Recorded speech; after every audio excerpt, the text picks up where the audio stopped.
amigos, estamos de volta aqui na Think TV para a apresentação do nosso Pense Nisso, programa que acontece todas as noites na sua TV, canais 25 e 525 da NET Claro.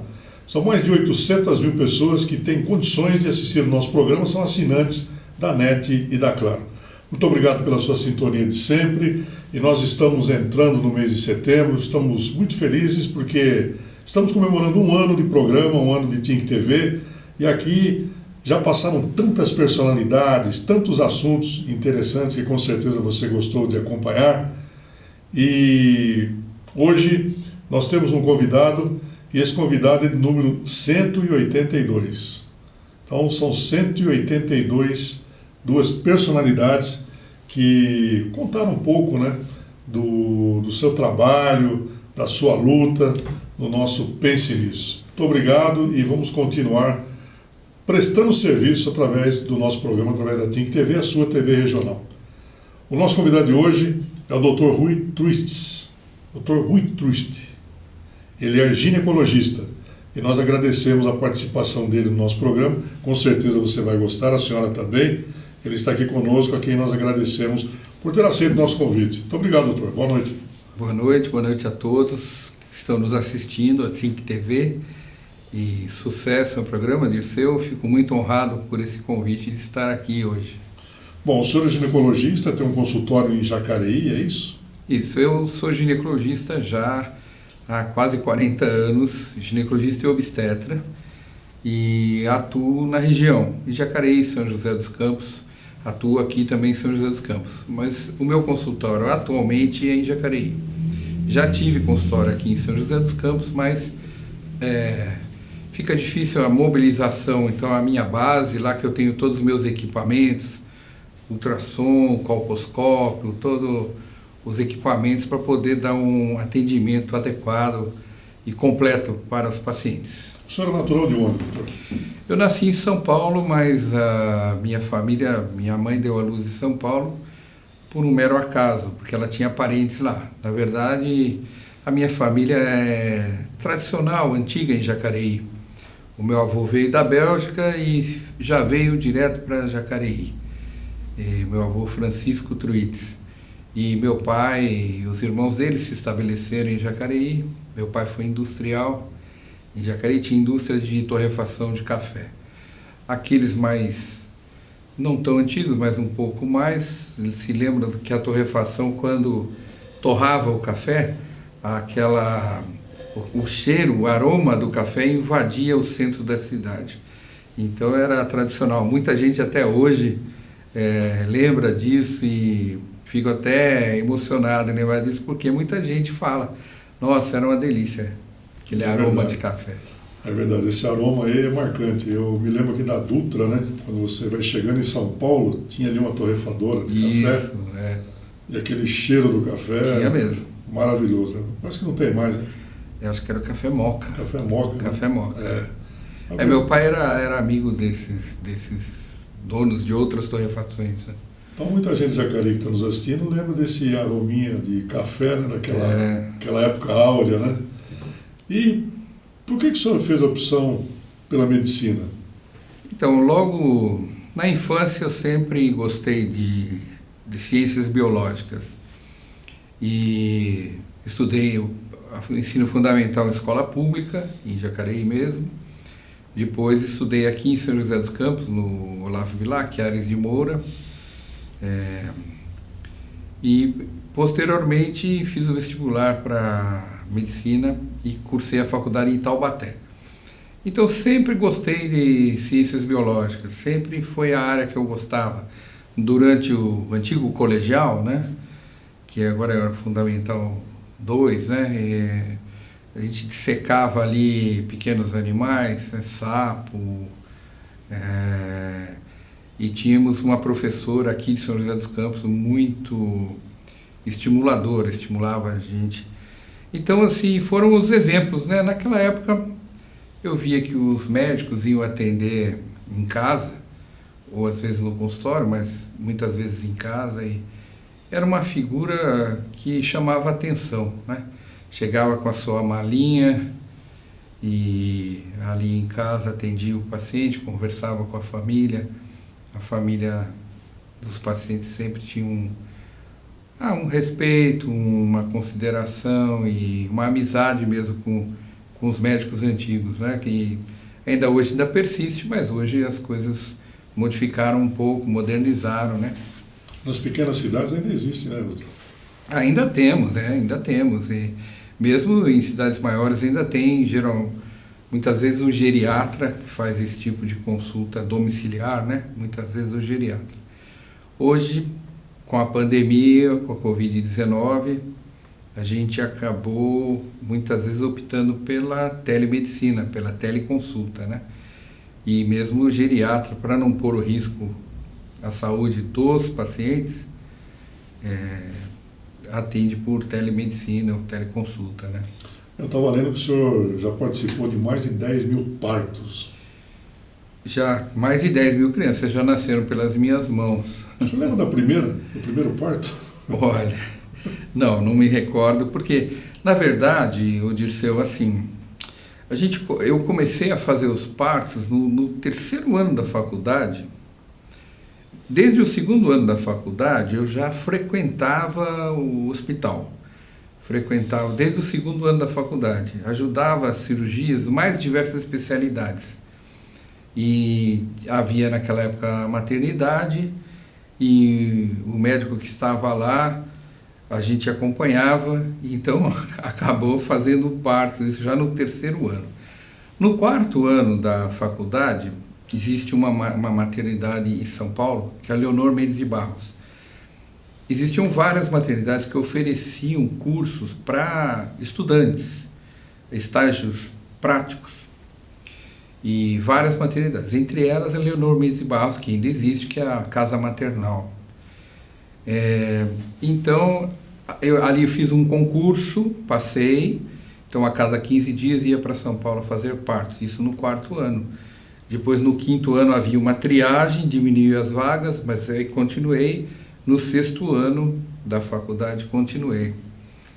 Aí, terminado a faculdade, eu fiz a prova de residência médica, que é a especialização, em São Paulo também. E fiquei, então, 2 anos em São Paulo fazendo a residência médica.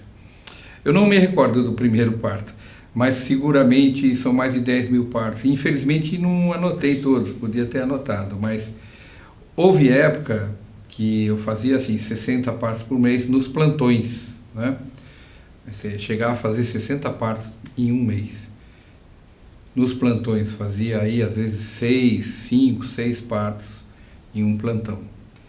E agora a atividade diminuiu um pouco, mas ainda continua tendo um número grande de partos nos hospitais. E como é que é a modernização desse segmento, né, do seu começo para hoje?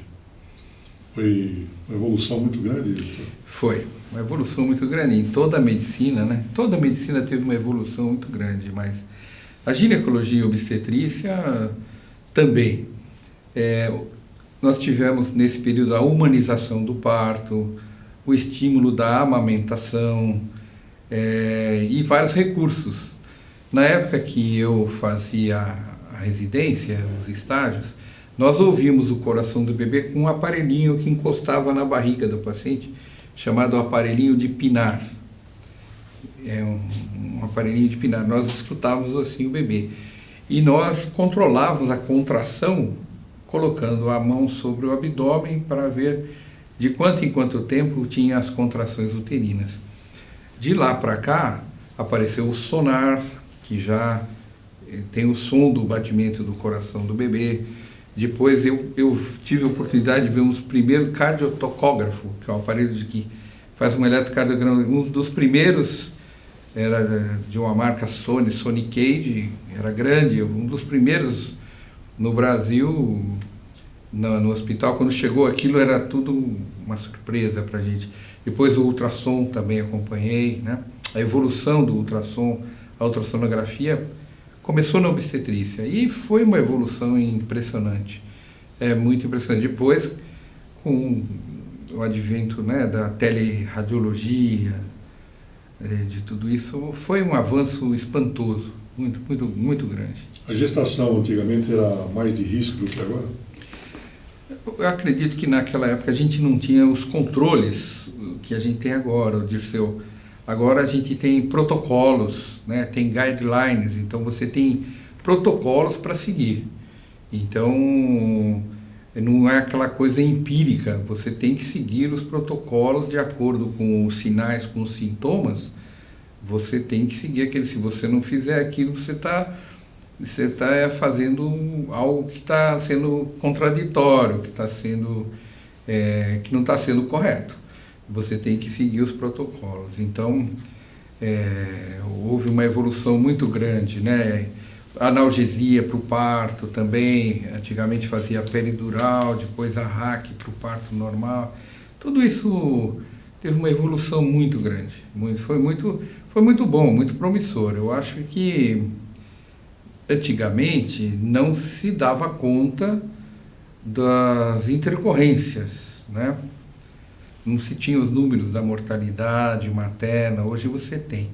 A informação, Dirceu, muito grande. Há poucos anos atrás, um livro, um trabalho realizado na Europa ou nos Estados Unidos demorava para chegar aqui 2, 3, 4 anos. Hoje você, num piscar de olhos, você tem acesso a um trabalho, né? Hoje mesmo nós vimos aí na mídia o primeiro caso de recorrência de Covid em paciente que já tinha tido, está na mídia hoje. Quer dizer, uma coisa que aconteceu ontem, a gente já tem... Tudo bem instantâneo, né? Ficou muito rápido. Doutor, o que é endometriose? Endometriose é uma doença muito frequente nas mulheres, tem uma frequência relativamente alta. Ela dá como sintoma dor, às vezes aparecimento de tumores, de focos no abdômen da mulher. É uma doença moderna, que está relacionada à industrialização, à alimentação, hábitos sedentários. Então chega a atingir 10% das mulheres e causa uma dor abdominal intensa e um desconforto muito grande. Tira a mulher do seu trabalho, do seu dia a dia. E ela, na verdade, assim, são focos do endométrio, do útero, em outras regiões que não o endométrio. Então, são focos que se instalam no abdômen da paciente, no ovário, nas trompas, ou mesmo no intestino, causando dor, uma dor intensa, e que existe tratamento para isso, com medicamentos. Quando não é possível, é preciso a cirurgia, fazer a cirurgia para endometriose. Durante a semana nós anunciamos que o Dr. Rui estaria conosco aqui no nosso Pense Nisso e muitos telespectadores, principalmente as senhoras, nos escreveram para algumas perguntas ao doutor. Então, nós vamos para o intervalo comercial e voltamos na sequência para continuar com esse papo com o Dr. Robert Twist. É Twist mesmo? Truitz, é. Truitz. Com o Dr. Rui Truitz. Vai ser difícil. Truitz. A minha filha se casou com o marido dela, chama Moraes Alves. Ela falou que foi a melhor coisa porque agora o nome dela ficou mais fácil de falar, né? Moraes Alves. Dr. Rui Truitz. Isso. Daqui a pouquinho, aqui no nosso Pense Nisso.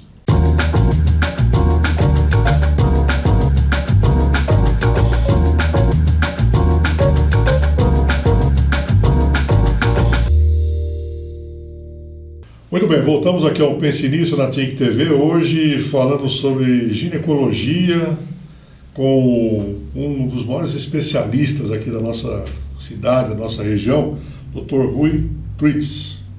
E no primeiro bloco ele falou um pouco aí sobre o seu início de carreira e agora ele estava falando sobre endometriose, né? E algumas telespectadoras nos escreveram perguntando algumas situações de ginecologia. Então eu vou repassar aqui ao Dr. Rui, porque afinal de contas nosso programa ele presta serviço. Dr. Rui, é possível engravidar com endometriose? É possível, mas é mais difícil. Uma mulher com endometriose tem mais dificuldade para engravidar. Então é uma das causas principais de infertilidade. O casal que deseja ter filhos e não consegue, uma das principais causas é isso. Porque a endometriose ela causa alterações dentro do abdômen e para haver a gravidez é preciso que o óvulo e o espermatozoide se encontrem e o óvulo sai do ovário, ele faz um caminho até chegar nas trompas, para o espermatozoide chegar na trompa e haver a fertilização. Esse trajeto, essa química, ela é alterada por causa da endometriose. Então, Dirceu, é uma das principais causas de não gravidez, é a endometriose. E o paciente que tem endometriose pode ter dificuldade para engravidar. E para a senhora que está chegando agora no nosso programa, nós estamos conversando com o Dr. Rui Trust e ele falou no bloco anterior sobre essa endometriose e a origem dessa doença. O senhor falou que está ligado à alimentação. Seria bom repetir, né? A industrialização, de uma forma geral, os alimentos que são aí, o uso de química nos alimentos é um dos fatores que pode ajudar a desenvolver a endometriose. A endometriose é o seguinte: a mulher, quando menstrua todo mês, o sangue sai pela vagina e pelas trompas espirra um pouquinho de sangue dentro do abdômen. Numa mulher normal, com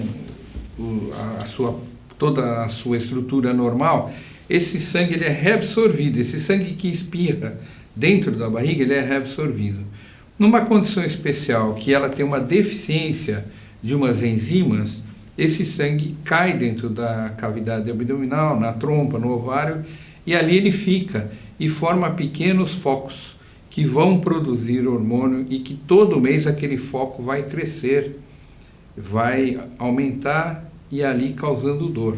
E causa uma alteração química em todo o abdômen, por isso é que tem a dificuldade para engravidar.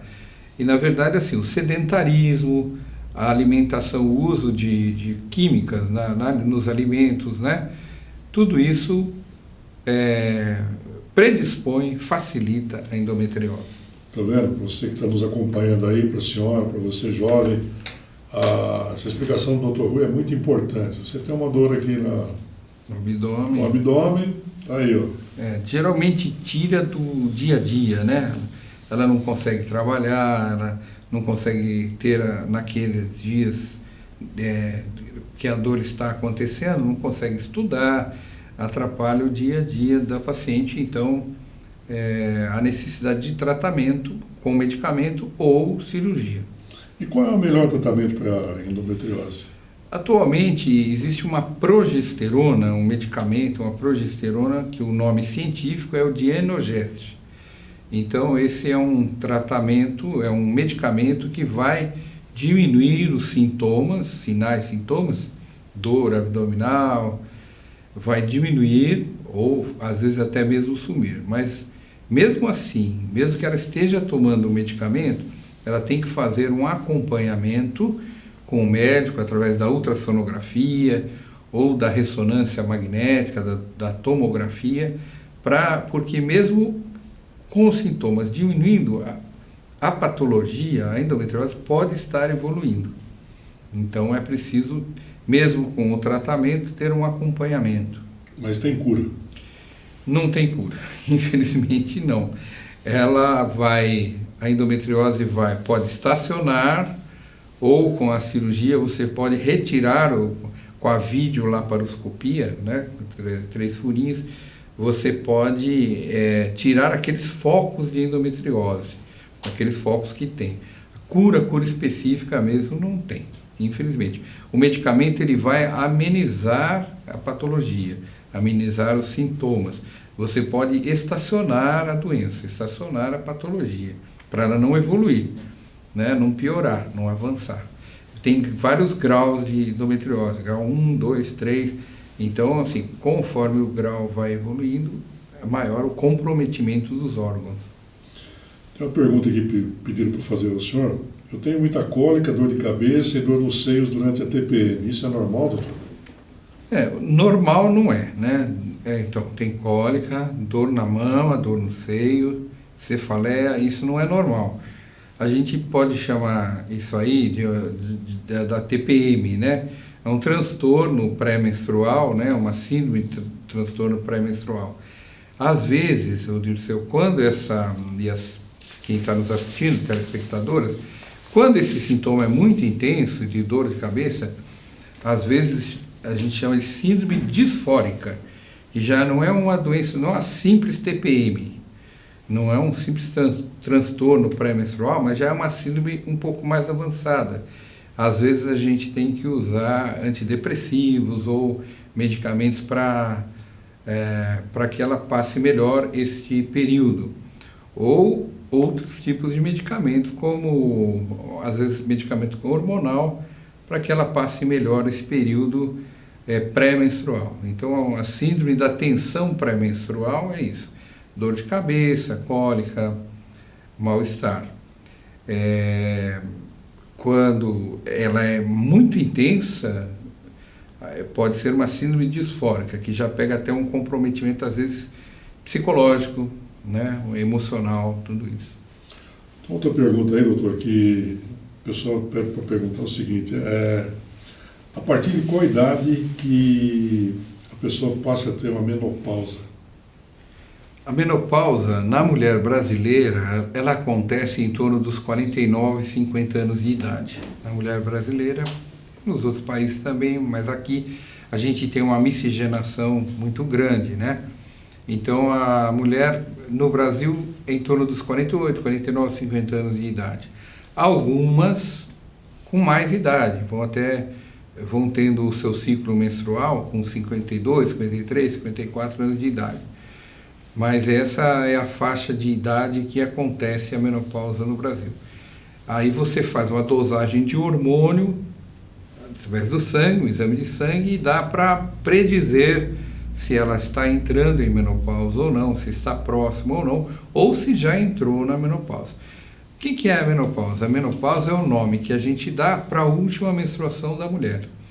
Então, se ela está com 50 anos de idade e já não menstrua há 4 meses, provavelmente essa última foi a última menstruação, a menopausa.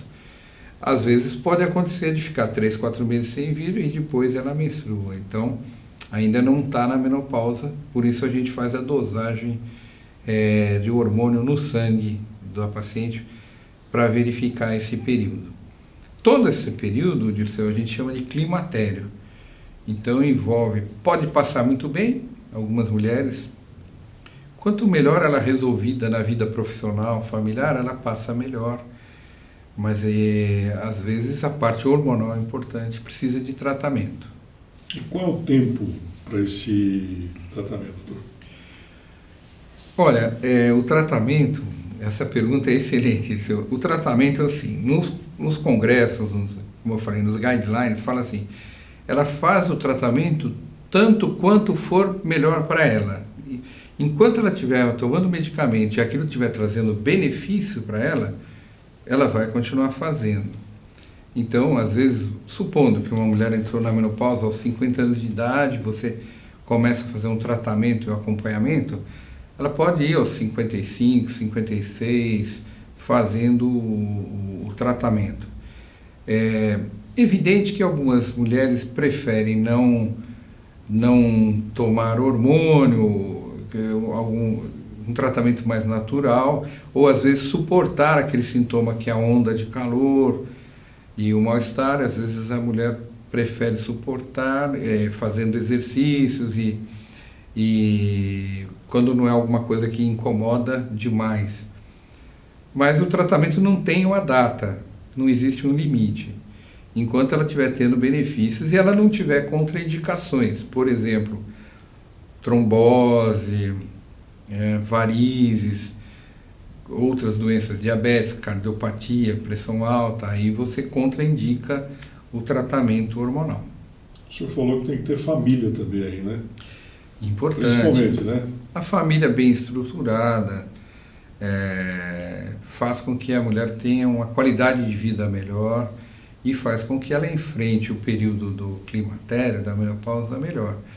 a mulher profissionalmente feliz, não é? Na sua atividade profissional, feliz na família, ela evidentemente que vai enfrentar melhor as dificuldades do dia a dia e os sintomas da menopausa também. Muito bem, hoje nós estamos conversando com o Dr. Rui Twitz, aqui no nosso Pense Nisso, falando de ginecologia. Daqui a pouquinho tem um assunto do momento, a ginecologia e o Covid-19. Nós vamos para o intervalo e voltamos já já com o Dr. Rui aqui no nosso Pense Nisso.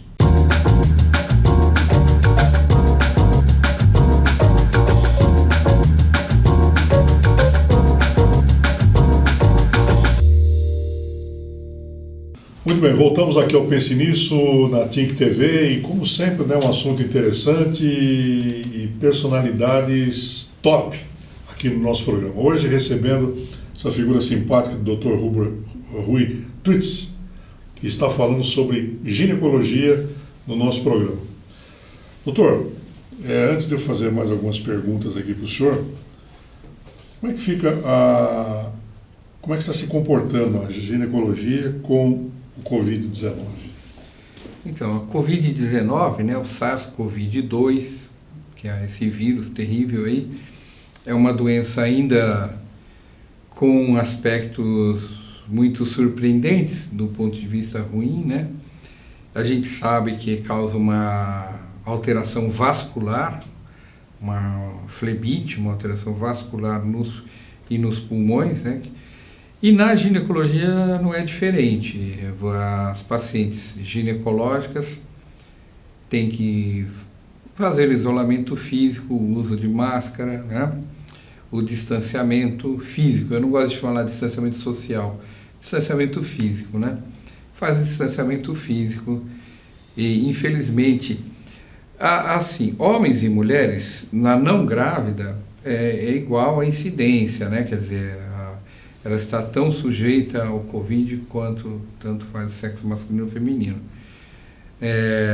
Na obstetrícia, que é na gestante, é que nós temos um número surpreendentemente ruim de mulheres que tiveram morbimortalidade, mulheres que tiveram sequelas ou morreram. Nós temos no Brasil um número em torno de 150 mulheres pela Covid, no Brasil todo. 150 mulheres, ou durante a gravidez, ou no puerpério, que é no pós-parto.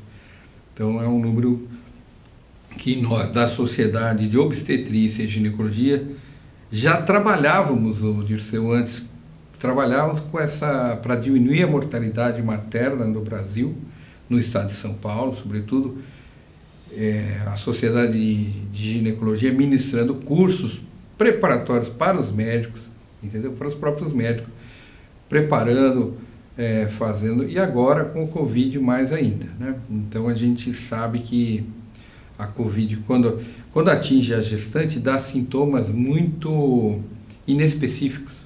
Porque o Covid, ela primeiro atinge o sistema gastrointestinal, tanto no homem como na mulher.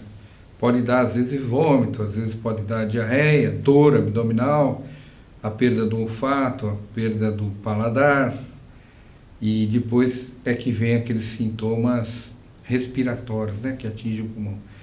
Então é isso, na obstetrícia nós temos um número alto estamos trabalhando, a Sociedade de Obstetrícia trabalhando nesse sentido, de treinar os médicos em todas as regiões, né, do Brasil, nas regiões que não têm acesso, né, que desse tanto de mulheres que foi a óbito no Brasil, muitas não tiveram acesso à UTI.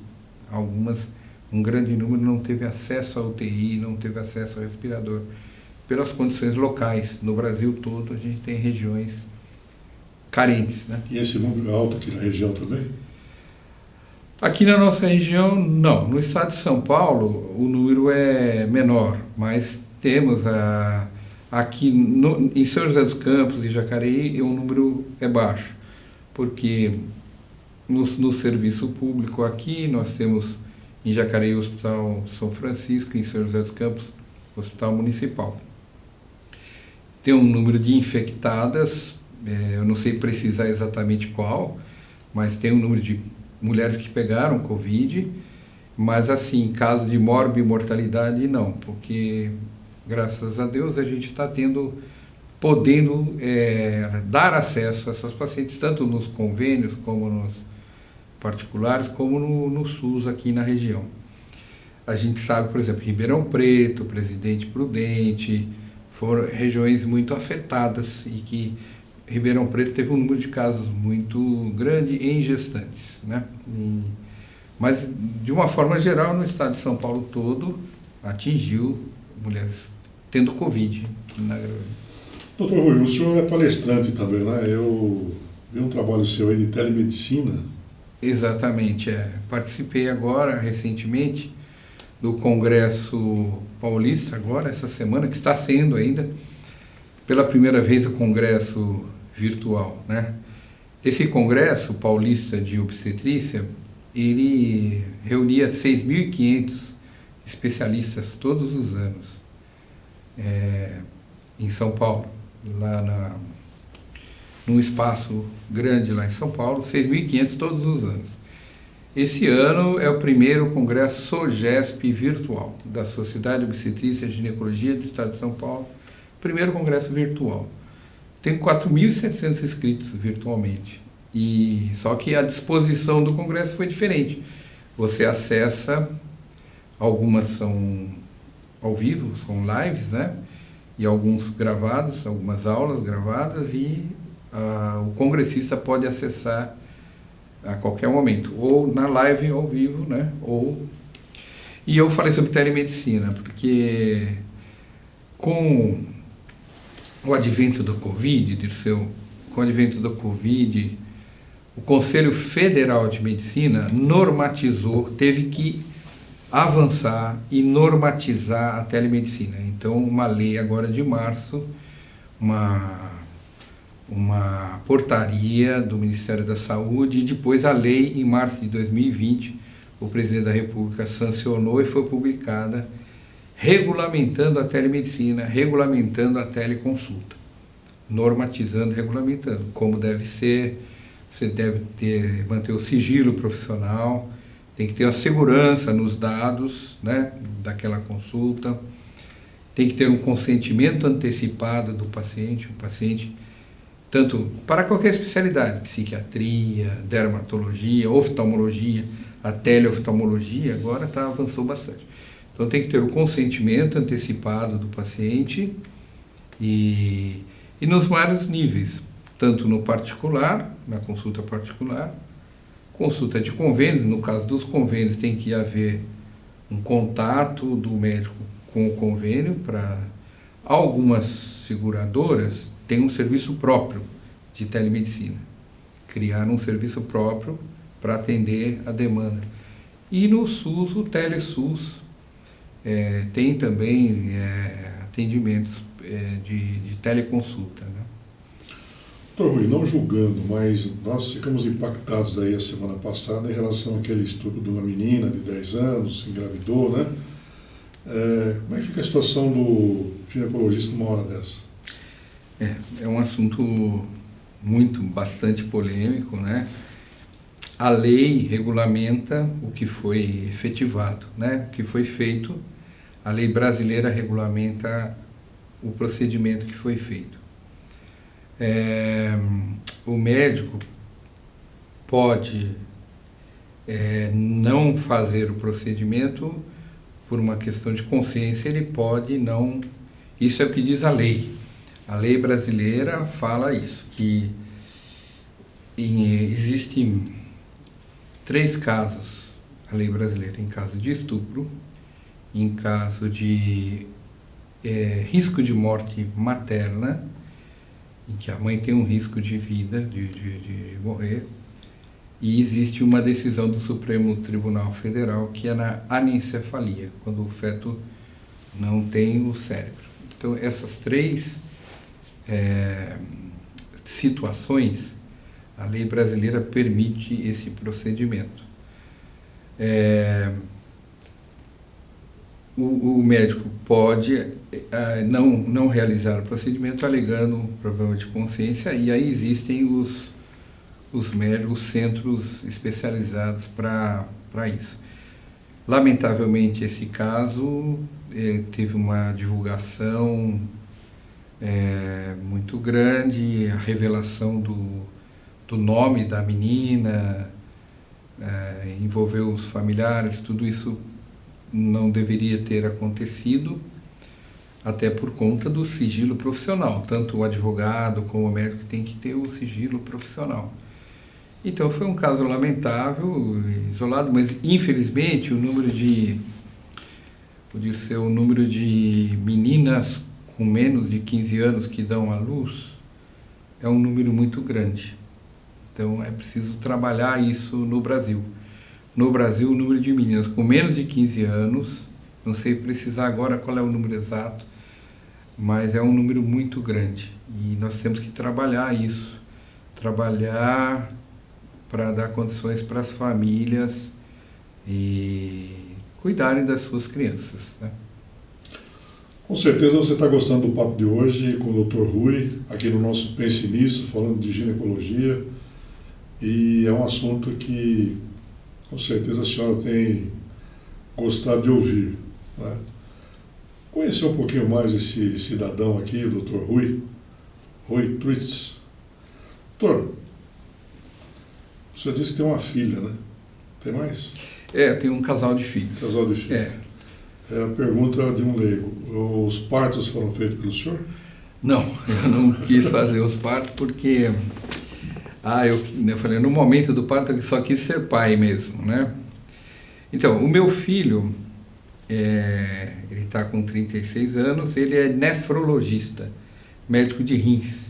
Atua aqui em São José dos Campos, no Hospital Vivale, na Nefromed, atua em São Paulo na Beneficência Portuguesa e tem mestrado lá pela USP.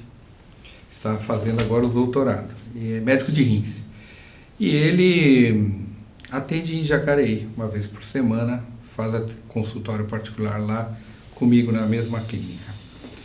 A minha filha mora em São Paulo. O meu filho tem uma filha de 7 anos, então eu tenho uma netinha de 7 anos, Maria, o nome dela. E minha filha é ginecologista também, como eu, só que ela trabalha na área de infertilidade. Ela mora em São Paulo, trabalha lá na reprodução humana, trabalha com casais que desejam ter filhos e que não conseguem. E trabalha numa clínica chamada Vida Bem-vinda.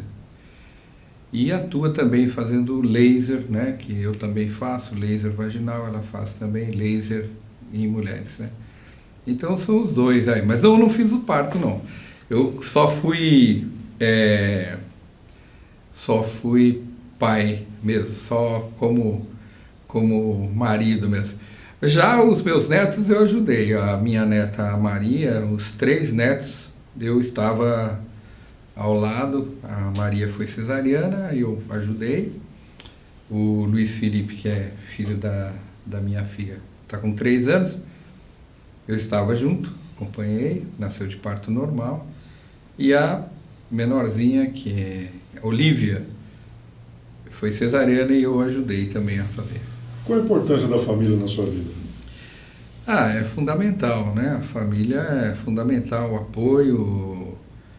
o apoio em todos os momentos difíceis e alegres, né? Ontem mesmo estivemos reunidos aí, não aglomerando, mas depois de, né, esses períodos de confinamento aí, de isolamento físico. A família é fundamental para todos nós e para mim também. Eu acho que o apoio nos momentos difíceis, nos momentos alegres, né, a gente sempre procura estar junto com os filhos, e nora e genro, né, e a esposa que está sempre dando apoio, ajudando, e ela ajuda a administrar a clínica. A estrutura, né? Ela ajuda a administrar a clínica, toda a parte assim, contábil, toda a parte administrativa, ela é que faz. O senhor é um homem religioso? Eu sou religioso, mas sou da religião católica, né? Sou católico e aí, atualmente, Dirceu, a atividade profissional me absorve muito. Então já pude me dedicar mais à religião. No momento a atividade profissional está me absorvendo bastante. Então restringiu um pouco, né? Mas eu e minha esposa estamos sempre procurando. Mas não dá tempo de curtir um hobby, não? Ah, sim, hobby. O meu hobby é o tênis, que agora o clube infelizmente tá fechado, deve reabrir o clube, né? Jogar tênis, aí sim. Ela também, minha esposa também joga. Esse é um hobby que eu sempre tive, herdei do meu pai. Meu pai faleceu agora há 50 dias atrás, ele começou a jogar tênis bem jovem e gostava de ensinar as pessoas a jogar tênis. E então eu herdei esse hobby dele. Eu gosto de jogar tênis, natação também eu gosto, mas agora também com frio está mais difícil. E treinar um pouco a academia, né? Cuidar da saúde, né, Dirceu? Eu tenho que cuidar da saúde. E o seu time do coração qual que é, doutor? É o São Paulo. Tem nascido mais São Paulino, corintiano ou palmeirense? Olha, agora o Palmeiras está em alta, né? Mas a gente vê muitos corintianos aí, viu, nascendo. Gosta de fazer uma viagem?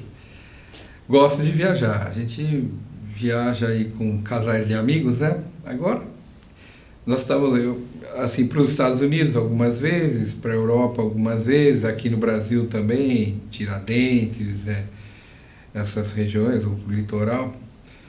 Mas para o exterior, né? A gente foi conhecer aí a França, a Itália, com amigos, sempre viajando com amigos, né? E os Estados Unidos, que é mais frequente da gente ir ali, aquela região de Fort Lauderdale, ali perto de Miami, ali. Não é, mas um pouco para cima, né? Fort Lauderdale. Eu gosto muito daquela região ali. Infelizmente, esse ano nós vamos, ou felizmente, né? Vamos ficar por aqui, vamos aí tirar uns dias de descanso por aqui mesmo. Né? Tem algum lugar do mundo que o senhor gostaria de conhecer, doutor? Eu acho que Hong Kong, né? Eu não conheço, eu gostaria, mas acho que o Japão, de uma forma geral, é uma tecnologia muito importante, né? E a parte também árabe ali, que a gente não conhece, né? A minha esposa é descendente de sírios, então eu não conheço essa. Nós conhecemos só a partir da França e Itália, né? E Portugal, né? Portugal é muito gostoso, que são os irmãos da gente, né? Mas eu acho que o Japão é uma coisa impressionante, né? Como eles têm um desenvolvimento, uma cultura, né? Diferente um pouco da nossa. E perguntaria para o senhor, se o senhor tivesse que deixar Jacareí e fazer uma opção para morar em outra cidade, qual que o senhor escolheria? É uma pergunta, eu nunca pensei essa possibilidade, eu nunca pensei. Mas eu acho Ribeirão Preto uma cidade muito aconchegante, muito acolhedora, né? E um polo de desenvolvimento, né?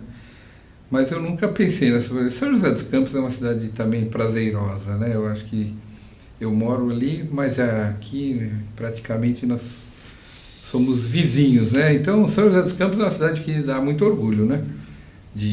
Da gente trabalhar aqui, conviver aqui. Eu trabalho aqui em vários hospitais, aliás, em todos aqui, eu atendo em todos os hospitais de São José dos Campos e de Jacareí.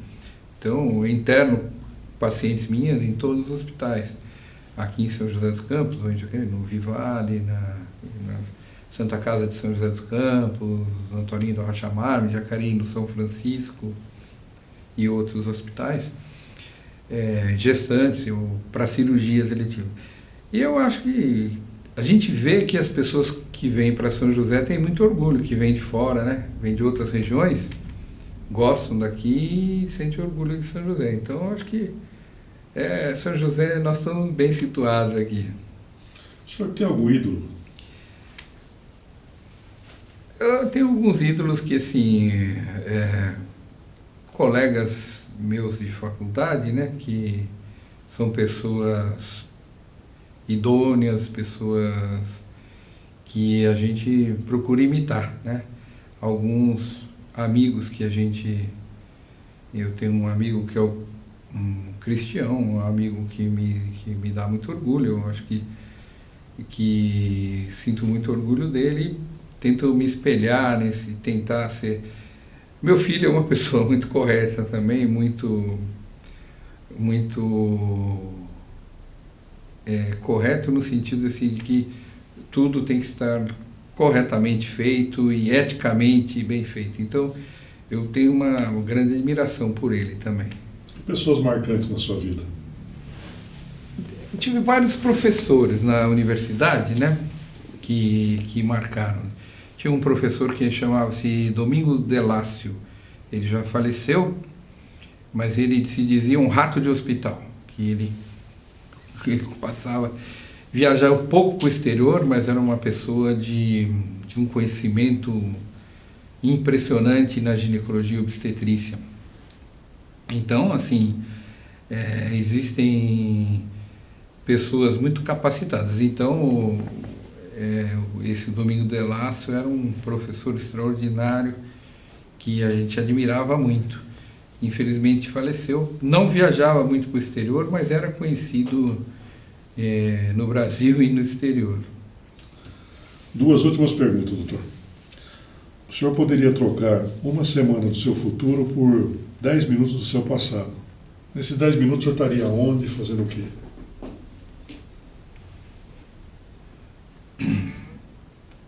Eu acho que a época de faculdade, de universidade, era uma época muito prazerosa, né? Se a gente pudesse retornar, esses 10 minutos conviver na universidade. E a minha adolescência também, em Jacareí, minha adolescência em Jacareí foi muito boa.